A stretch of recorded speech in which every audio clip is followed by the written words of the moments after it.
Hey, macro folks, this is Mr. Hooker, and we are into the big picture video number two. Let's get back into it. We're going to look here at two big recessions we have had in the last 25 years. Um, the financial crisis of '07 to '09 and coronavirus. So the purple line, yeah, that's purple, is the financial crisis '07 to '09. Why they chose '08, January '08 as the index year, I got no idea because that's in the middle of the crisis. At least for the red line, which is the coronavirus piece, they chose the month before everything went haywire. So don't ask. There's a lot of confusing things with these people. Um, so you can see with everything going nuts here on the purple, where it falls, and then everything was criticized with, everybody making inadequate response. They say that the '08, the '07 to '09 crisis was over in '09. If any of you are non-traditional students, and you were around back then, you know that we did not recover until 2013. So people did not feel like back to normal until 2013. Fun fact, all of the like safeguards that went in place in '09 to make sure that this never happened were removed one by one from somewhere between 2012 and 2018. So even before the coronavirus hit, all of those things were gone. And it wasn't like they removed them all at once. It was basically banks went back to Congress, and I mean large banks. They would go back to Congress and be like, "Hey, I know y'all put these, you put these honors regulations on us. We can't really make money. We're not going to do this again. Can you remove this regulation?" Okay. So they remove it. Banks would go back like a year later. Hey, you know, we've done good with this one removed. Now, if you'd remove this one, we promise this won't happen again. And they did this like year after year. They got all these different things removed, sometimes two in a year. It was nuts. There's not a single regulation that was placed on the banks after '09 that is still on the books. Just a heads up. Don't know how that makes you feel, but just a heads up on how that is. Um, So the coronavirus one, everybody in here lived through that one. Um, Probably sent everybody back home for school. Um, I don't know how they handled that here, but I was in Tennessee at the moment. But you can see the big dip, and then we basically had a massive government response that was everybody was pretty proud of that one. As far as economists go, people were actually pretty proud of it. And really weirdly, if you look at it from a political standpoint, and I do American government as well, they say that there is a somewhat significant group of young voters that actually voted for Trump in this last election because they remembered the stimulus checks the last time he was president and thought that he would send them out again. And that is why they voted for him. Didn't remember why he sent them checks, but they thought that he would send them checks again. Like they completely forgot that the checks were for COVID, but they thought they would get more checks. Don't know how they forgot that the checks were all about COVID, but it happened. Weird to me that you forget that the whole thing was about COVID. Um, so the business cycle. The business cycle is just alternating periods of growth and recession. Um, so it's one of those things. Most times we're growing. There's that whole thing. So we'll look at it when I get into the NBER site. There are downturns, but we are growing for most of the time. So we have what we call there are four distinct periods. Let's see if they give us that. Um, they don't really give us all of them, but the two big ones right there. The recessions are the downturns, the periods of economic downturns, output and employment are falling. Expansions, the recoveries, periods of economic upturn with output and employment are rising. So between recessions and expansions, so you go down, there is a single point at the bottom, all right? And that is called the trough. It's just a single point in time. It is the trough. And then you go back to expansion. Between expansion and recession, there's a single point at the top. It is called the peak. So basically, any point in time you run expansion, peak, recession, trough, expansion, peak, recession, trough, expansion, peak, recession, trough. That is your 4 phases of the business cycle. And you're going to run those 4 in that order at all times. Expansion, peak, recession, trough, expansion, peak, recession, trough. That is the way that goes. So the business cycle is just a short run alternation between recessions and expansions with a peak at the top, a trough at the bottom. So let's look at the NBER and see what that looks like for us. This is nber.org for anybody that wants to come look at this on their own and explore this a little bit more. I'm going to take you to some very specific places, but as you can see, they've got research, program projects, and a conference if you're so interested, affiliated scholars, their news, their career resources, etc. We are going to go specifically to business cycle dating information. This is not a dating website. It's just dating business cycles. And they go all the way back to the Civil War. So we're just going to go back to business cycle dates. And they go back to pre-Civil War, 1857, quarter 2. So what you'll see here is contractions and expansions. So that is basically peak to trough. And then expansion, that is trough to peak. Okay, so your first column, and this is important to remember because these don't stay up here. You just got to remember first column is your contractions or your recessions. The second column is your expansions or your, yeah, it's expansion either way, right? So recessions, expansions. I'm going to get out of all of this, but one of the things you can notice is these are pretty much even 1830, 822, 3246. 18, 18, 65, 34, 38, 36. So they're not like terribly different, right? Not until you get after 30, not until after you get what we call post-war, which is 45. So what we call the modern economy is post 1945, and some will call it post 1950. But that's when things get really funky.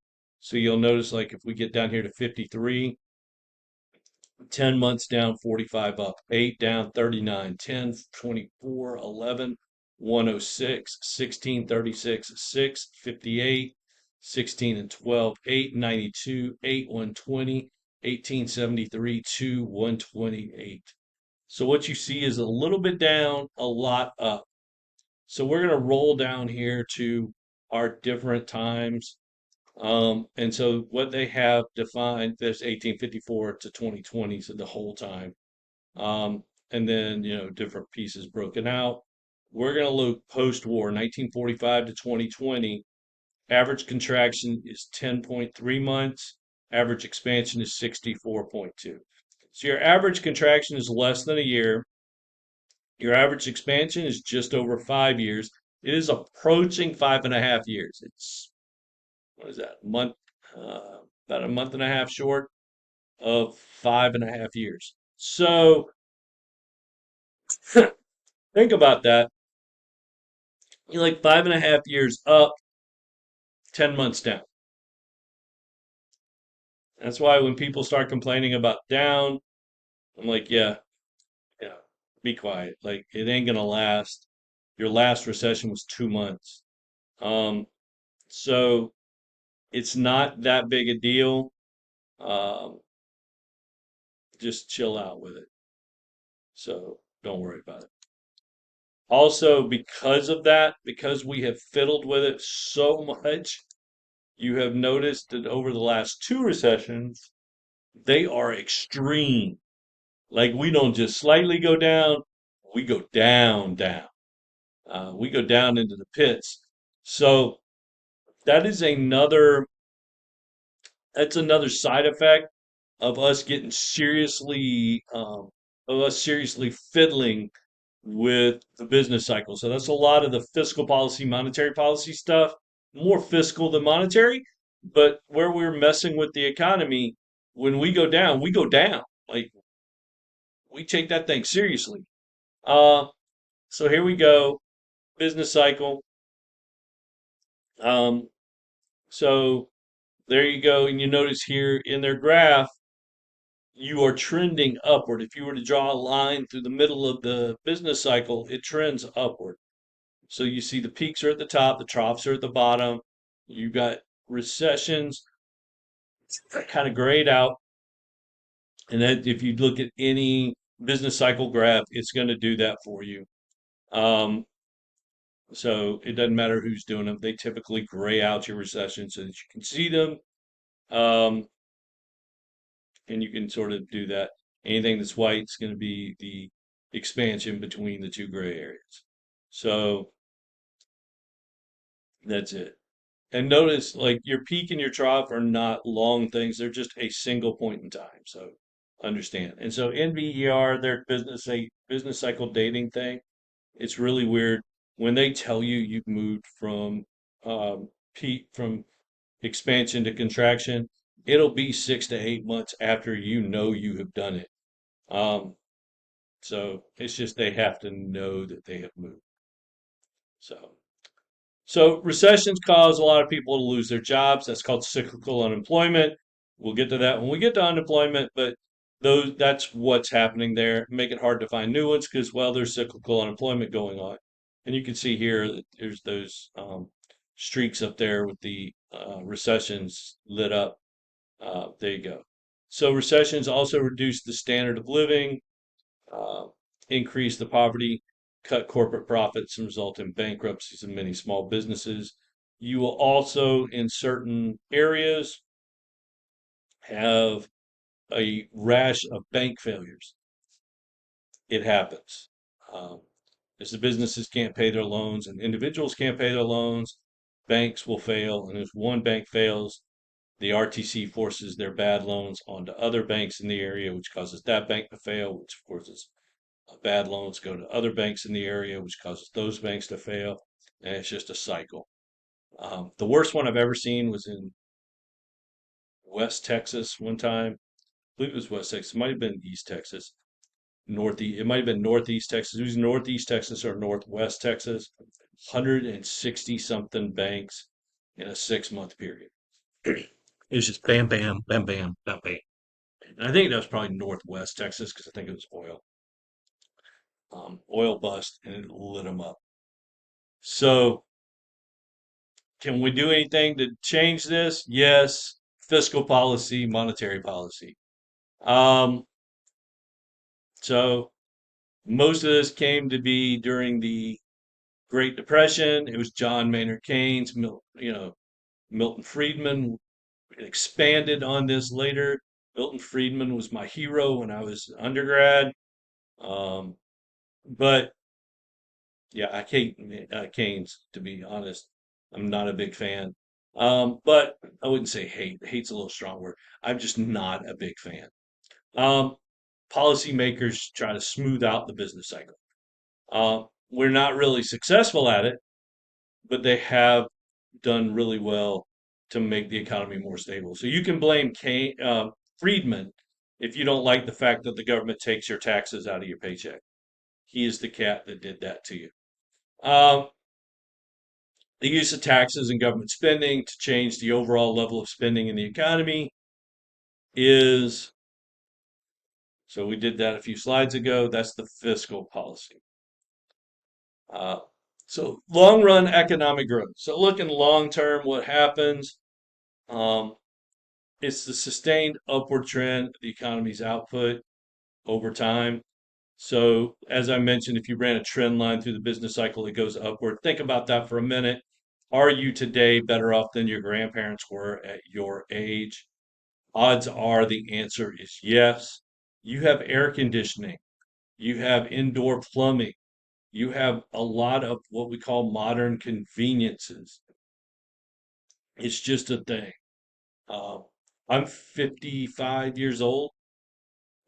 Grew up in very rural South Carolina, just about an hour outside of Charleston, South Carolina, in a little place called Possum Corner. So when I tell you it was rural, I mean it was rural. We were 20 minutes from the city that claimed us as a post office after the post office burned down where we were. And there's still no cell reception where I grew up. To this day, there is no cell reception. Um, but I remember riding my bike, ride a little go-kart, my motorcycle around where I grew up as a kid and seeing many people in that area with outhouses.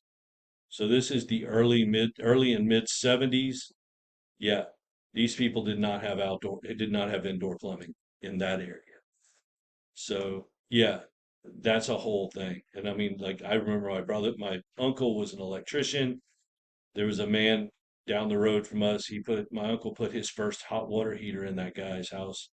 And about a month later, well, actually about 2 months later, the guy came back and told him to take it out. It was costing him too much money. So that stuff happens. Um, so long run growth reflects one of the basic principles. Increases in the economy's potential lead to economic growth over time. So we're stopping right here.